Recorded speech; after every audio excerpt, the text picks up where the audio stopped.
میرا مقابلہ میاں صاحب کا مقابلہ بھی کافی حد تک پیپلز پارٹی کے ساتھ ہے، اور جو ووٹ آپ پیپلز پارٹی کو دیں گے وہ ووٹ آصف زرداری صاحب کو جائے گا۔ آپ آصف زرداری کی اصلیت کو بھی جانتے ہیں، آپ میاں نواز شریف کو بھی جانتے ہیں۔ میری ابھی 55-56 سال عمر ہو گئی ہے، میں نے جب سے ہوش سنبھالا ہے میں یہی دیکھ رہا ہوں کہ اس کنجا کے علاقے میں، اس بنگوال کے علاقے میں ایک ہی خاندان برسر اقتدار ہے۔ میں پوچھنا چاہتا ہوں، یہاں پہ 3 4 5 گاؤں کے لوگ جمع ہوئے ہیں، میں ان سے پوچھنا چاہتا ہوں کیا اس علاقے کا کوئی ایسا شخص نہیں ہے جو اس علاقے کی نمائندگی کر سکے؟ کیا اس علاقے کا کوئی پڑھا لکھا جوان نہیں ہے جو اس علاقے میں ایم پی اور ایم این اے بن سکے؟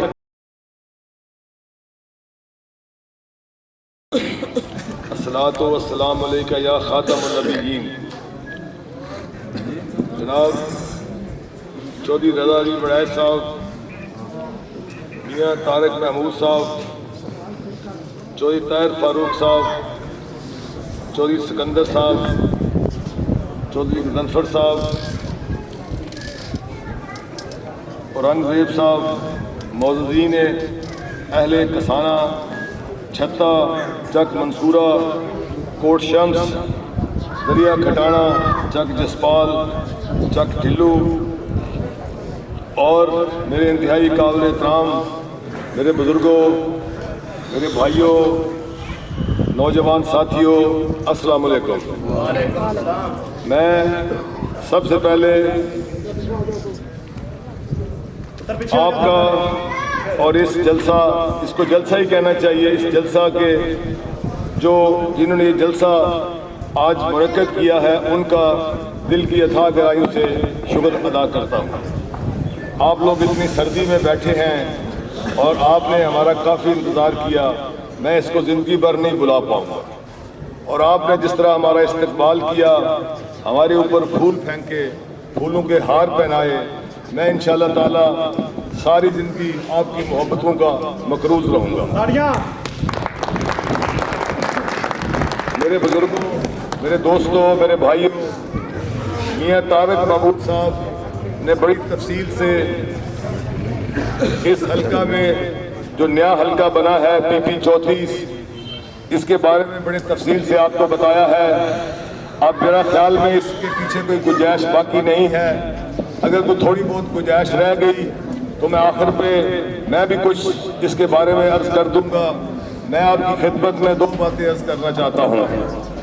ایک تو یہ بات ہے کہ آج آپ جس مقصد کے لیے جمع ہوئے ہیں، جس مقصد کے لیے یہاں تشریف لائے ہیں، اور آپ نے ہمیں موقع دیا ہے کہ ہم آپ کے سامنے چند گزارشات کریں، تو میرے بھائیوں 8 فروری کو پاکستان کے اندر ایک الیکشن ہو رہا ہے، اور آپ لوگ جانتے ہیں، آپ باشعور ہیں، آپ غیور لوگ ہیں، آپ جانتے ہیں کہ اس وقت پاکستان ایک دلدل میں پھنسا ہوا ہے۔ پاکستان کے اوپر بے شمار قرضہ ہے، روزمرہ کی جو اشیاء ہے وہ بہت مہنگی ہو چکی ہے، اور پچھلی حکومت نے جو قرضہ لیا وہ میں سمجھتا ہوں پاکستان کی تاریخ میں سب سے زیادہ قرضہ تھا۔ اب جو 8 فروری کو اللہ تعالیٰ نے آپ کو موقع دیا ہے کہ آپ نے انتخاب کرنا ہے، کس چیز کا انتخاب کرنا ہے کہ اس ملک میں کون سی پارٹی، کون سا لیڈر اس ملک میں آئے گا اور آپ کے مسائل کو حل کرے گا۔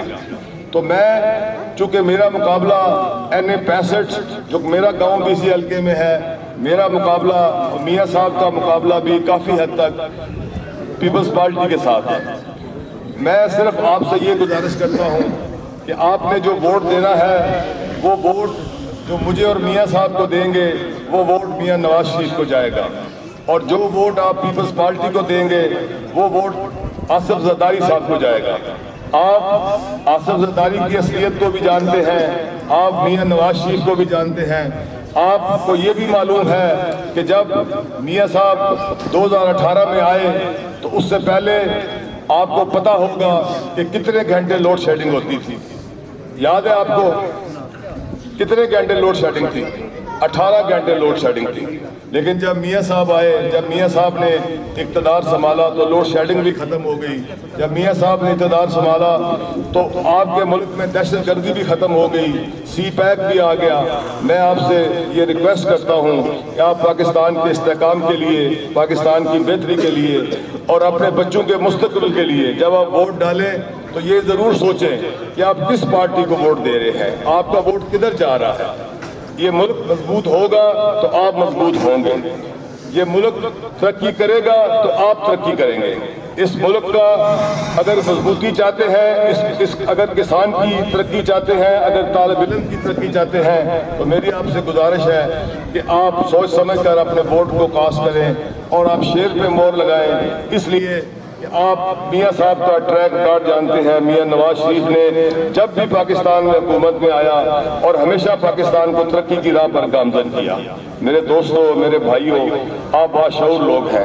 8 فروری کے بعد، 8 فروری تک یہ چیز آپ کے پاس ہے۔ 8 فروری کے بعد آپ نے اپنے نمائندوں کا انتخاب کرنا ہے، اور جہاں تک ہماری ذات، میری اور میاں صاحب کی ذات کا تعلق ہے، ہم انشاءاللہ تعالیٰ آپ کے تابع دار ہیں، آپ کے خادم ہیں۔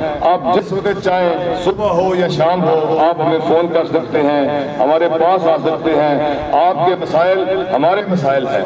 آپ کے اب جہاں تک تعلق ہے ڈیولپمنٹ کا، تو میں سمجھتا ہوں کہ جو ڈیولپمنٹ ہے وہ تو آپ کا حق ہے، وہ ہم نے اپنی جیب سے کرنی ہے۔ یہ سڑکیں، یہ نالیاں، یہ گلیاں، یہ قبرستان کا رستہ، یہ تو آپ کا حق ہے، اور انشاءاللہ آپ سے وعدہ کرتے ہیں اگر آپ نے منتخب کر کے اسمبلی میں بھیجا تو آپ کو انشاءاللہ تعالیٰ آپ کے حقوق کے لیے اسمبلی سے آپ کو یہاں پہ آواز آئے گی۔ یہ میرا آپ سے وعدہ ہے۔ آپ کے ذاتی مسائل کا تعلق ہے تو میں ایک چھوٹی سی آپ سے گزارش کرتا ہوں کہ آپ نے کبھی سوچا کہ میری ابھی 55-56 سال عمر ہو گئی ہے، میں نے جب سے ہوش سنبھالا ہے میں یہی دیکھ رہا ہوں کہ اس کنجا کے علاقے میں، اس بنگوال کے علاقے میں ایک ہی خاندان برسر اقتدار ہے۔ میں پوچھنا چاہتا ہوں، یہاں پہ 3، 4، 5 گاؤں کے لوگ جمع ہوئے ہیں، میں ان سے پوچھنا چاہتا ہوں کیا اس علاقے کا کوئی ایسا شخص نہیں ہے جو اس علاقے کی نمائندگی کر سکے؟ کیا اس علاقے کا کوئی پڑھا لکھا جوان نہیں ہے جو اس علاقے میں ایم پی اور ایم این اے بن سکے؟ کیا اس علاقے میں کوئی ایسا شخص نہیں ہے جس کو ایم این اے اور ایم پی کا ٹکٹ مل سکے؟ اس بات پہ ذرا غور کریں، سوچیں۔ جو لاہور اور اسلام آباد میں بیٹھے ہوئے ہیں، آپ کو لاہور جانا ہو تو آپ کو گاڑی لینی پڑتی ہے، آپ کو اسلام آباد جانا ہو تو آپ کو گاڑی لینی پڑتی ہے، جبکہ آپ کو میاں طارق محمود کو ملنا ہو تو آپ یہاں ڈنگے میں جا کے مل سکتے ہیں، چوہے رضا علی صاحب کو آپ یہاں پہ مل سکتے ہیں۔ تو میرے بھائیوں، میرے دوستوں، اس بات کو سمجھو، انہوں نے آپ کو ایک چیز دی ہے، ہر گاؤں میں، ہر جگہ پہ بندوں کے لیے مسائل، دشمنیاں۔ انشاءاللہ تعالی ہماری پارٹی اقتدار میں آئی، اللہ تعالیٰ کے فضل و کرم سے ہم کامیاب ہوئے، آپ کی دعاؤں سے ہم کوشش کریں گے کہ جو منگوال کا ایریا ہے یہ امن کا گہوارہ بنے، یہاں پہ دشمنیاں ختم ہوں، یہاں پہ لوگ پڑھیں، یہاں پہ نوجوانوں کے ہاتھ میں بندوق کی بجائے قلم ہو، اور یہاں کے لوگ جو ہیں وہ ترقی کریں اور پاکستان کی باغ ڈور سنبھالیں اور اسمبلیوں میں بھی جائیں۔ یہ ہماری دعا ہے انشاءاللہ تعالیٰ۔ یہ لوگوں نے بندوقیں پکڑی ہوئی ہیں، یہ میں سب سمجھتا ہوں اور آپ بھی سمجھتے ہیں، اس کے پیچھے کیا منطق ہے۔ ووٹ مانگنے کی ضرورت ہی کوئی نہیں ہے، پشکار ایک لکیر پائی ہے، ادھے ادھر ادھے ادھر، ووٹ منگن دی کی لوڑ ہے۔ تو میں تھوڑی خدمت عرض کرنا، تو یہ سارے جٹ زمیندار ہو کہ میں تھوڑی خدمت عرض کرنا کہ خدا را تساں تے جڑی زندگی گزارنی سی ادھی چدی گزار لئیے اپنے بچیاں واسطے، اپنے بچیاں دے مستقبل واسطے، جس میں ووٹ پا دیں۔ جی دل نہیں ماندا تو اگلی باری پھر تھوڑے کو میرے ترلے واسطے آ جانے، پاؤ گے تاں بھی مہربانی، نہ پاؤ گے تاں بھی مہربانی، نہ کوئی پرچہ، نہ کوئی ڈانگ، نہ کوئی سوٹا۔ یہ تھانہ کلچر بھی ختم ہوئے گا انشاءاللہ تعالیٰ۔